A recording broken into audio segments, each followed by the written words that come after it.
ফেরাউন যখন ডুবে যাচ্ছিল তখন 70 বার ডেকে উঠল, হে মুসা আমাকে বাঁচাও, কিন্তু মুসা আলাইহিস সালাম তার ডাকে সাড়া দেননি। তখন আল্লাহ তাআলা ওহী পাঠালেন, হে মুসা, ফেরাউন যদি 70 বার তোমাকে ডাকতে পারে, কিন্তু একবারও যদি আমাকে ডাক, আমার ইজ্জত ও মহিমার কসম, আমি তাকে ভালোবাসার সাথে কাছে টেনে নিতাম।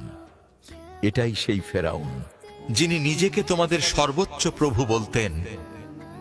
তাহলে ভাবো আমার আল্লাহ কত দয়ালু।